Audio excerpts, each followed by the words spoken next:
well, enough people have seen it. So I think it was about time we started unleashing those spoilers. So if you clicked on here and you're going, you're spoiling, shame on you.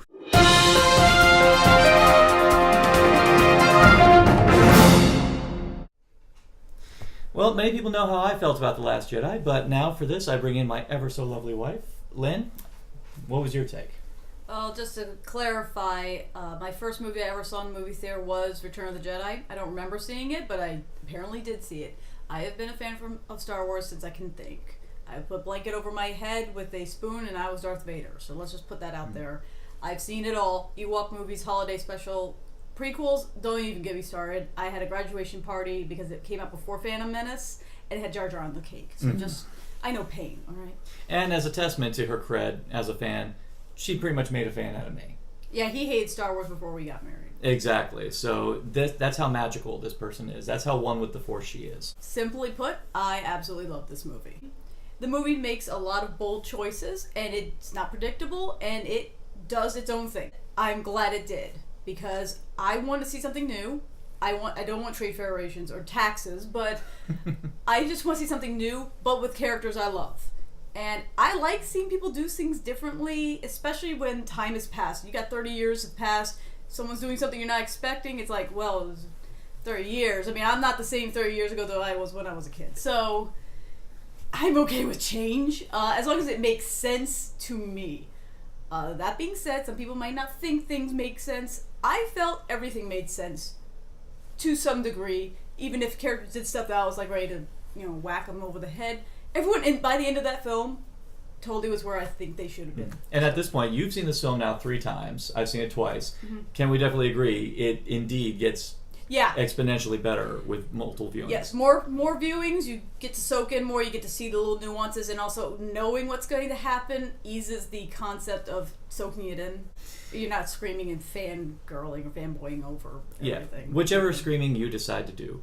Just, keep it. Cheering. Cheering. That happens sometimes. Yeah, our first screening, there was cheering. I almost flew out of my seat. No, wait, I almost flew out of my seat because my seat moved on me. Yeah, because we accidentally got into the 4DX, which if you're ready for it... That's Star Tours for 2.5 hours, guys. Yeah. And your seat did move, so... Oh, and beyond that, you also got, hit with smoke and mist. I mean... It was mist, there was rain. There was rain. Wind. That was interesting. That was an experience. I admit. There was some cool parts. When that started, I was like, oh, actually, this is kind of cool. I was kind of enjoying the atmosphere. I was liking the breeze a few times. Yeah, she was in costume. Yeah, because I do that. Yeah, Yeah, that was actually really funny, was because people didn't notice us walking in costume. So the movie's over like, oh my god. And I'm like, yep, I did it. 4DX. Give it a go if you're into it. If you've seen the movie already, I'd say totally do it. Definitely. So you definitely say it's probably one of your favorites of the year? That's my favorite. Oh, it's my favorite movie so far of the year, and my favorite Star Wars movie. Now, keep in mind, my favorite Star Wars movie prior to the new ones that they've been releasing was A New Hope. I respect Empire. I felt New Hope it was its own little movie. You didn't need the others. It just did everything right there. It surprised you. You had no idea where things were going to end from point A to point B. And as a kid, that was just the one I loved. When Force Awakens came out, I know. It was beat for beat A New Hope. A New Hope's my favorite. So I saw that with characters that I really got engaged with. So I ended up loving Force Awakens. Rogue One's great. I loved it. But I liked Force Awakens. So you're already starting me on a good point with Last Jedi, because I get to follow these characters I really like now. But then you surprised me completely. Basically, everything I've ever wanted to see or didn't know I was going to ever see, I got to see in this movie. I'm going to be honest. Yeah, we're going to talk about it later, but I hate Snoke. I hated him so much. I was like, I've read stories and ideas about him getting killed, and I was like, that won't happen. I'll never get to see that. Oh, yeah. Oh, okay. Oh, I jumped out of my seat. I was so happy. I was like, yes, kill this son of a... I was overjoyed because it happened. I was happy because it happened when it happened, because the thing was following beats, and if they were building him up to be the Shang Tsung of this whole thing... That's pretty good, actually. When you think about the video game version of Shang Tsung in the first game, that's kind of what he's like. But I was never a fan of Palpatine, the Emperor. Not Palpatine from the prequels, but just that guy who's sitting there being creepy. Take yourself, while you're doing that, take yourself back to prior to the prequels, when all you had was the original trilogy. How much about Palpatine did you know? You knew jack He about didn't have a Palpatine. name. He was a creepy old guy who could throw lightning. It was pretty cool. Yeah, and even then, it's like, oh, hey, Sith can do that? And even then, I don't even think they were even called Sith back then. Oh, God. Like, when Jedi first came out... that was in the books, I think. Like, but even then... I could be wrong on that. Yeah. But here's an interesting thing. The first time we ever meet the Emperor, in the original trilogy, he was a giant hologram head that Vader was talking to, and you're like, okay, this guy runs everything, whatever. Didn't really tell you anything. Nothing. Next movie, you meet him. He's a creepy old guy. You kind of also like, well, he's powerful, but he's just some creepy guy. Gee, Force Awakens, how did we meet Snoke? Big, creepy, giant hologram that we didn't really know much about. And then, the next movie. In the end, honestly, Last Jedi was just, to me, was just getting rid of all the bullshit you were expecting. Because, honestly, every negative person I hear, it always goes back to them saying fan theory. And at the minute they try to use their fan theory as a basis for bashing this movie... Fan theories, because I've been doing this for so long, fan theories are fun. They're fun. But you should look at them as fun.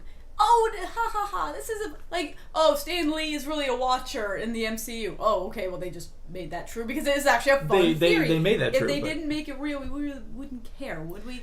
The problem with Star Wars is it's practically a religion at this point. It is. And people feel that they know better, and they know better than Lucas, they know better than J.J. Abrams, they know better than Rian Johnson. And the reality is, does anyone really know better? EU, Extended Universe, which I did read back in the 90s, thank you, had some great ideas. Had some bad ideas. Really bad ones. And it's like, you got so many ideas, just have fun with it. This is just a new idea. And I personally like this idea. And not to mention, why would you want to predict everything that's going to happen? Wouldn't that kind of take the fun out of it? You would have to Force Awakens where everyone complained that it was a beat for the Exactly. Then you got the hypocrisy where everyone's like going, oh, it's too much like this. And then all of a sudden they're doing things drastically different. Now, here's the cool thing about Star Wars. I'm going to just throw it out. Each movie will speak to people differently. Some people love Empire. Some like Rogue One. Some even love the prequels more, guys. There are some. They are out there. And that's fine, because each film can be different, has different characters, different plots, and they speak to people differently. I will say for me, and what I need and want in a film, Last Jedi did a great job. Does not mean I don't enjoy Empire, Return of the Jedi. I even enjoy the prequels to their own levels. I will say they're more watchable thanks to Clone Wars. Oh, yeah. Yeah. I mean, come on, we have also TV series that are quite amazing, and yes, these TV series have Jar Jar in them. I enjoyed The Last Jedi. I recommend people to see it, make your own decision on it. If you're so passionate about certain characters, you might not like what they do. I'll admit, I am not deeply rooted to the original trilogy characters. I like Luke, he's cool. I like Leia, she's cool. I'm actually not a Han Solo fan. He's okay, but I really don't like him then. I liked him in Force Awakens, but I didn't really. He's my own opinion. I love Vader. He's the Bamf, you know. I like Han Solo better when he was called Malcolm Reynolds. Don't get into that. But I'm evil. It's to you. And personally, the characters I like are in the new movies. I was getting very scared actually because my favorite character is Kylo Ren. I love him. He's a bad guy, I know, but whatever. There were some points I was getting a little worried, like, oh god, are you gonna do something stupid? Then he did exactly what I wanted him to do, which is stay bad and psychotic, and I was like, good boy, you stay where you are, because I don't want you being... I don't want you doing stupid things. And there's also an additional thing we need to observe. Trilogy's not done yet. Yeah, there is, another movie. Yeah, there is another movie coming, so everything that will... and here's something some friends of mine who were there when Empire came out. Empire was received exactly the same way this one is. Look it up. Yeah, actually dig up the critical reviews, a lot of the early audience response. They reacted to it pretty much exactly the same way they reacted to this one, and pretty much for the same reasons. Specifically, it was taking risks. It does things which, frankly, which for the unprepared come out of left field, but when you go back and really think about a lot of it, I mean, there's much has been made about how Mark Hamill reacted to the script when he first read it. But here's the thing, if he genuinely was against it, how is his performance so damn good? He committed. You don't commit to a script you're not 100% behind. I mean, you can be like, this is not how I would have done it, or whatever, but he still did it, and I think you can see that he understood why it was going this way. which is great. That's what a proper actor should do. Mm-hmm. And he's been very upfront and kind about everything. So, also, it's like, is that all your justification is not liking Luke Skywalker? I mean, say Luke Skywalker, he turns into pretty much Yoda from Empire. Yeah.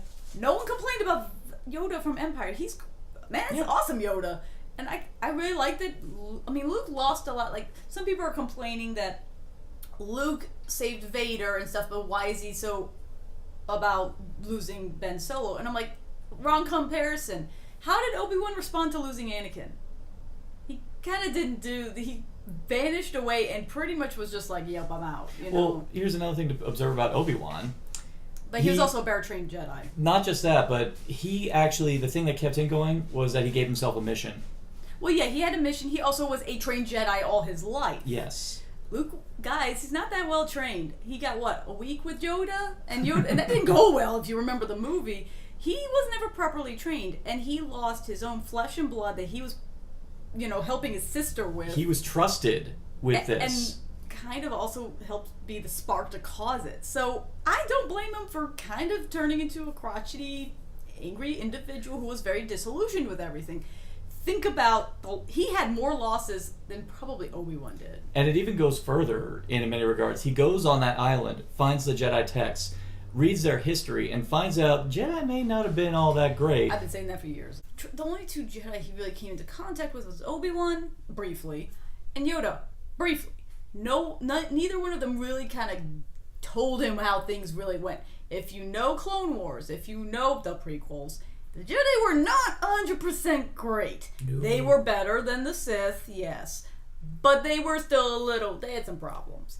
And the ongoing belief is balance. You need to kind of go that middle ground. Maybe Luke was trying to go that route, but he's still balancing out. And we obviously know Snoke was involved, nudging poor Ben. And, yeah. But that's fine. I like that. I'm like, interesting stuff. Not expected. So I like the unexpected. Okay, I'm going to go into defense on one thing that everyone's complaining about, and I've seen this movie 3 times. Yeah. The humor. Well, this is not Thor Ragnarok, guys. There's funny moments in all of them. I actually would say Force Awakens is funnier. Yeah. There's a lot more jokes and a lot more silliness. Yes, you have Chewie getting shamed by porgs. You have Luke throwing the lightsaber over his shoulder. Yeah, time it out, guys, between all those. If you got the time to do this, time it out. They're not that nearby each other. Oh, yes. I will say my favorite moment is Poe trolling General Hux. I think that was the funniest thing. Oh, God, yes. Poe also is the guy who literally got in Kylo's face and went, so who talks first? You talk first? I can't understand, So this is the guy who's willing to do that stuff. And keep in mind, yeah, that bit's hilarious. It's hilarious. And then we watch a bunch of rebels get killed. Suicide attempt, bombings and all this. It's like, yeah, that funny moment. Then bookended by a lot of serious stuff. A lot of death and destruction, and not in the best way. A lot of people were criticizing, especially Poe, Finn, and Rose. Their arcs kind of went nowhere, when in reality... Well, they went somewhere. They did. Well, it may not have been something on a physical level, but the whole point of Poe is that he's still a flyboy, he's a hotshot, but he's not a leader. Actually, Leia said a really great line where she said, yeah, dead heroes, no leaders. The thing with Poe is, and I'm going to kind of go, I like him, he's fun. Mm-hmm. He's kind of perfect. Like, maybe one of my reasons why I don't like Han is that he does stuff, doesn't tell anyone, and it just works out. Every time. Yeah. Poe, it didn't work out so well. Your ego kind of got in the way, and you did some stuff that, while you took down a dreadnought, you end up causing the deaths of maybe 100 people that weren't the First Order. That's not good warfare. That's really bad, and I think people didn't want to see Poe actually screwing up. I like seeing him screw up because it means he's going to grow as a person. Yes, and actually, you see it at the very end when his impulse would have been to go out and try and help Luke. No, he's like saying, no, he's doing this so we get away. He was finally coming to himself as a leader. Now, there was another plot hole people were jumping on about why Leia and Holdo didn't tell them their plan. Holdo is a vice admiral, so you're the boss. You just got appointed by General Leia, the person who's in charge, to be the boss. You get up there, and the guy who just screwed up everything, who caused all these problems, the deaths of everyone, comes up to you and goes, so what we do and tell me I have to know. I'd be like, back off, boy. You screwed up. Go back to your post. I'm the boss.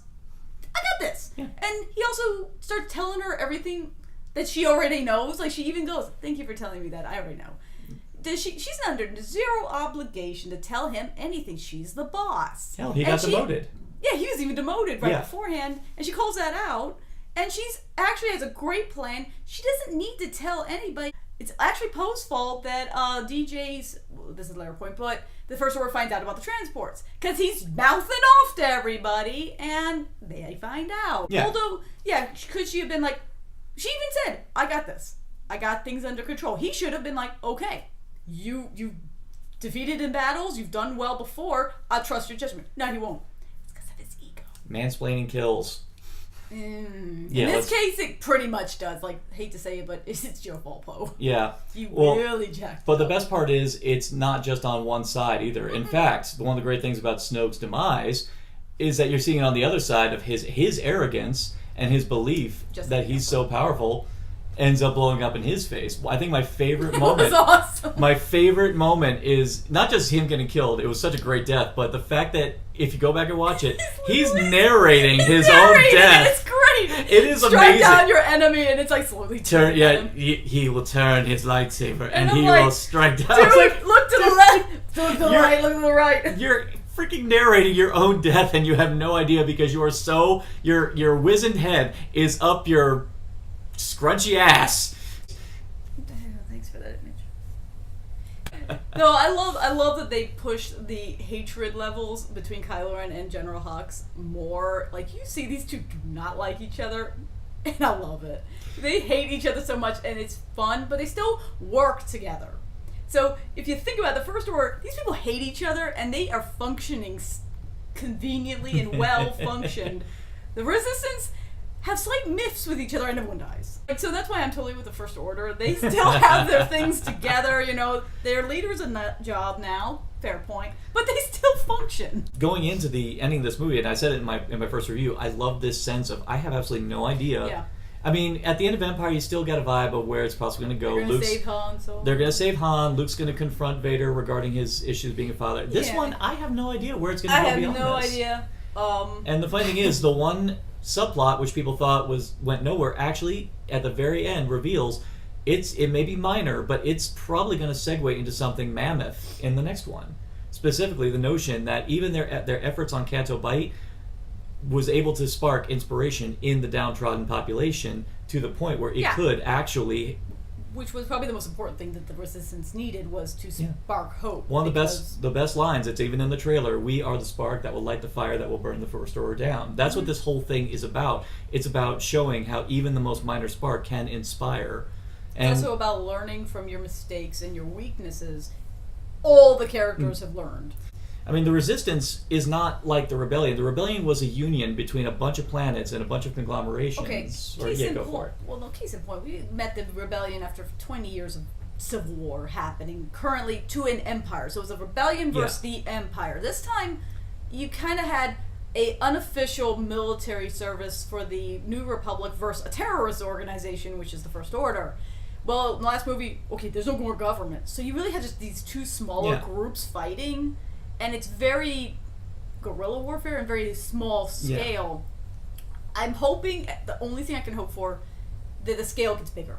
Yeah, in the next film. I have the hope. I mean, the only thing I hope is that for the next film is that it takes place maybe I say 5 years down the line. I think a time skip might be a smart move at this point because I don't know where he really could go right now. Like, it's a big open space that you have time for a time skip. Let's move along and let people grow. You're also going to have to write out Leia, unfortunately. Yeah, and I will say a time skip would benefit the idea of easing that transition. Yeah. Okay, there's one thing I really do want in the next movie. I hope we get it. I want to see the Knights of Ren. I'm tired of these guys being... I just want an image of Kylo calling them up. So guys, we need to get off your vacation. Come back here, guys. We need you. The movie does hint that the Knights of Ren were Padawans, were training with Luke and Ben Solo, and because he left with a handful of students. If it's the Knights of Ren, that means they're Force users. Guys, we could have a battle with 7 Force users, and that would be awesome. But it leads one to wonder. Everyone pretty much agrees, even the naysayers agree, that one of the best moments in it is when both Rey and Kylo are working together, fighting the Praetorian Guards. Because what people fail to realize, everyone keeps making out like only one person's going to bring balance to the Force. Did it ever occur to anyone the possibility that it could actually be two? Yeah. Because look how harmoniously they work together. Oh, yeah. And the thing is, they're not 100% either or. He is not 100% dark side, and she's using her emotions way more. She's not as trained either, but she's using her emotions. They're actually both balancing to be that center ground. It leaves one to ponder that maybe that he just was always destined to be this, and she was meant to be who she was. So. Yeah. Okay, speaking, let's segue into who she is. Thank you! Everyone wanted her to be Skywalker, Kenobi, blah, blah, blah, blah. I was like, can she just be an original character and actually be her own person? Why does she have to be bound? Well, okay, case in point, Rian Johnson even said her past doesn't matter. It really doesn't. It doesn't matter. You want her to be like Luke's illegitimate child? Like, that's horrible. Then that means... Oh, you want her to be the granddaughter of Kenobi. How does that make sense? Now we have to shoehorn in, like, extra characters to back that up. Like, the Force can be in anybody. Yeah. And if you think about it, knowing that her past is that her parents sold her off for not drug money, but drinking money, and they're dead, it's even sadder that she does know this and has pushed it out of her mind, because how horrible is that as a child to understand you just got sold off? That she's sitting at Force Awakens, waiting for them to come back then, and knowing they'll never come back. Mm-hmm. And Maz even says in Force Awakens, don't look behind you, you know they're never coming back, look forward. Let the past die. It makes sense, because also, why do we want to bring in that baggage?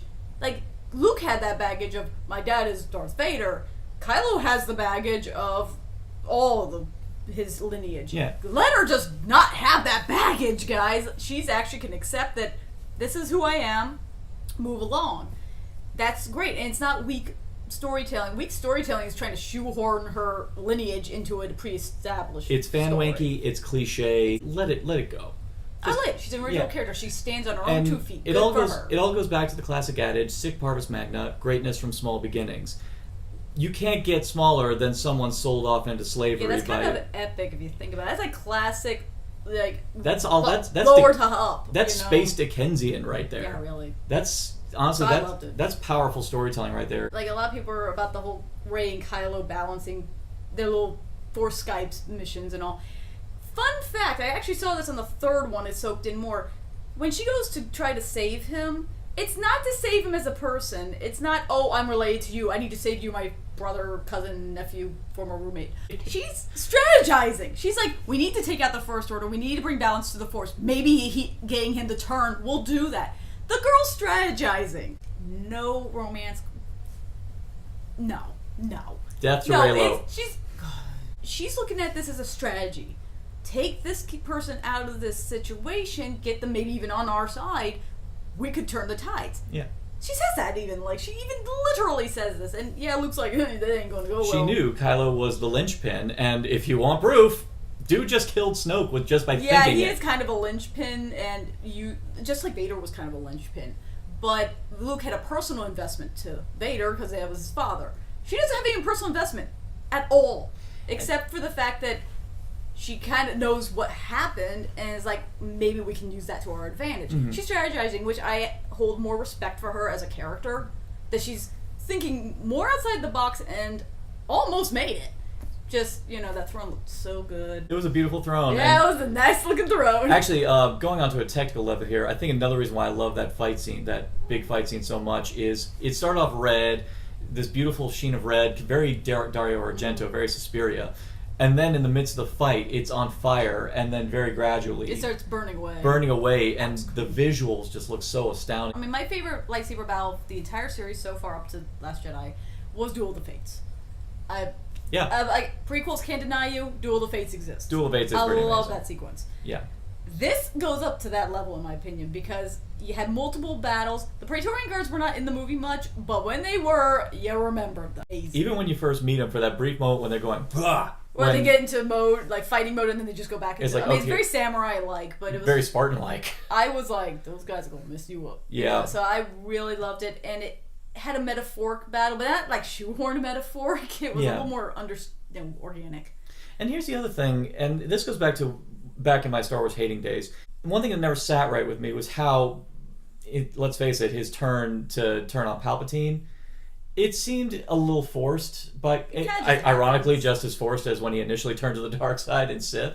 Well, that suddenly made sense, you know? Yeah, exactly. And so, it can just go... Yeah, he seems to make a decision on a dime. It didn't feel as organic. It didn't feel as gradual compared to Kylo Ren's, where they already established the conflict when you first met him in Force Awakens. Oh yeah.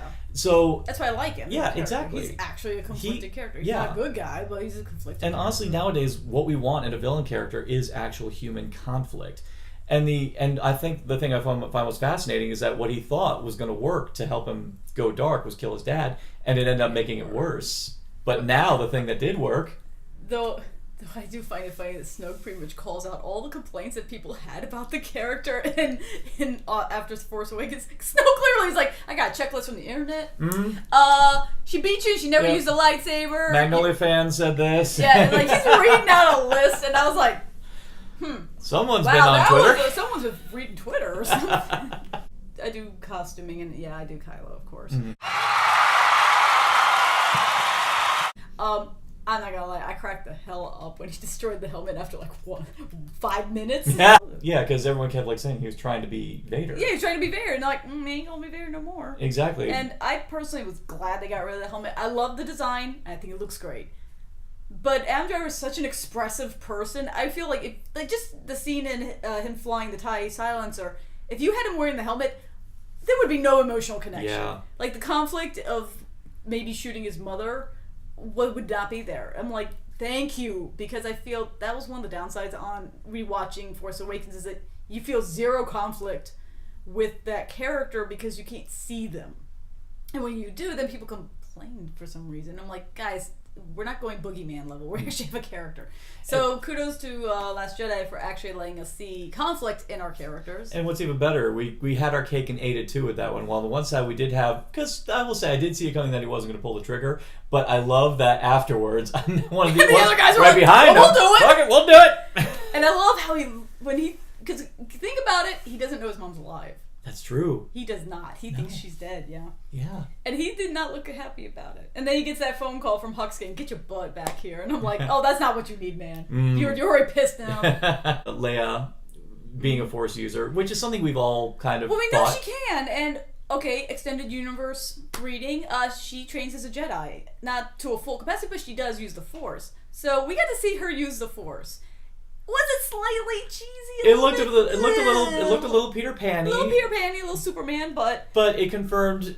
I got to see Leia for the last time, by the way, use the Force. So my fangirl heart was very happy to see this, and she's still badass, amazing. Gets some great lines in, and I could believe this woman could control the Resistance. So I have zero issues with Leia. Everything we could have ever wanted to see Leia do, we did get to see her do in this movie. She even held a gun and shot the hell out of Poe. Oh no! It was when Finn and Rose crashed through the. She's got like a bamf gun. Yeah. My only issue with the film, let's just go with this. Yeah. There was a little pacing issue with the Rose and Finn story, which we have not addressed. Canto Bite, yeah. It's a little. It's not as long as I remembered it. The second time I saw it, I'm like, oh, this thing's not that bad. It does actually get shorter upon repeated viewings. And the character of DJ, like.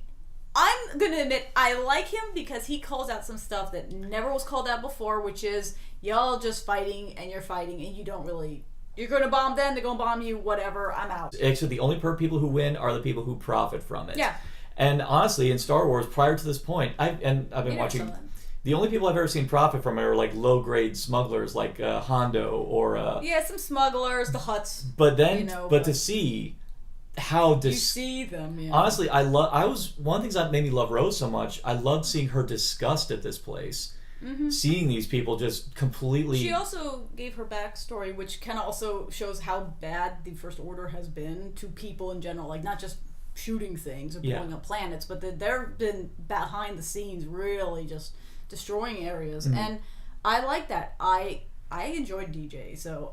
I kind of hope we see him again. Yeah, I'm sorry, the guy turns his hat around. Like, at one point, I'm like, what is he wearing? Oh, guy, he's wearing a First Order hat backwards. And I just thought he was interesting. Yeah. Like, no, you couldn't predict him, but you couldn't predict him from the beginning. So being shocked that he sold them out, I'm like... Actually, all right, fun thing.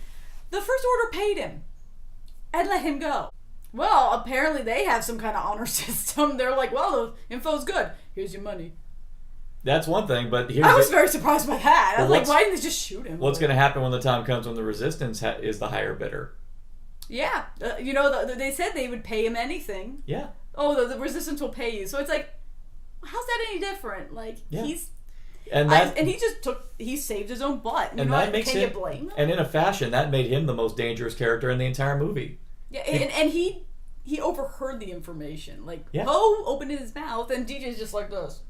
I'm going to take this information because it could come useful. Mm-hmm. So I thought that was interesting. Like, the more I watch it, the less that storyline gets like kind of sidetracky, and it gets a little bit better. Still some pacing issues because some storylines are more interesting than others. So you're kind of like, it bogs down a bit when you're in the storyline that maybe you don't find interesting. But even some of the best of Star Wars has suffered from those every now and then. Jedi gets off to a really slow start. For as fun as Jabba's palace is, that sequence does go on. And then you go into the Yoda sequence, which kind of feels like, why are you coming back? It's been a year, man. What? Yeah. Come back to say peace, you know. Yeah. Oh, by the way, that's your sister. That kiss feels weird now, doesn't it? It does. Honestly, I'd feel it truly is extraneous if nothing comes from it in the next one. Because once again, it all goes back to the thing, trilogy is not done yet. So who knows? We might end up getting deeper into this seedy underbelly in the next one. I mean, I think the best thing to do is wait till the next movie and then look at Last Jedi, because it is the middle child, and see how you feel about it then. It took risks, but again, we are finishing, and the person making the final film is the one that made the first one. I'm still throwing down. I love Last Jedi. I think I like that it gave some new ideas, made you think, and I like that it's polarizing. I mean, do I think some of the complaints are a little childish, or maybe you're looking at one thing, you're applying, this is okay, but when they do something similar, this is wrong. I think that's not cool. But opinions change, people feel differently. Also, it's what your own personal needs are. My personal needs were met by this movie in ways I did not expect, which made me personally like it more. And for me, who's been a recent convert to Star Wars, for the simple fact that a long time ago I just felt that they were very simplistic and kind of on the surface, but then to all of a sudden see Star Wars being made by the fans, as opposed to the man who, let's face it, betrayed the fans' trust, and then to see a fan take it his own route very bravely and just doing it because it feels right.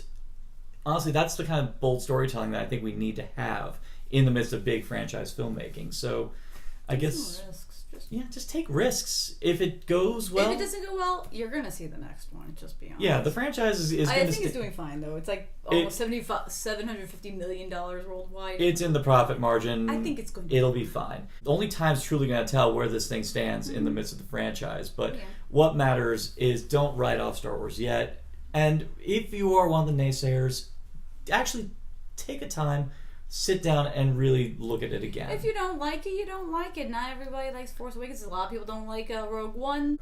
It's your choice. I would just say is don't write off this trilogy until at least the final one comes out, because it is 3 stories, full story. Mm-hmm. So you gotta kind of know how it ends, and then maybe your opinion might change in the middle one. Maybe it won't. And also another very important thing, because this is another thing that's become a bit of an epidemic. If people have alternating feelings about him, don't persecute him for it at all. You can have your opinion, just don't be a jerk. Just don't be a dick about it. However you feel about Last Jedi is yours, but this is how we feel. And if you enjoyed this little spoiler discussion, for more addictive content on Narcotic Casserole, simply like, share, subscribe, click, thou shalt be served.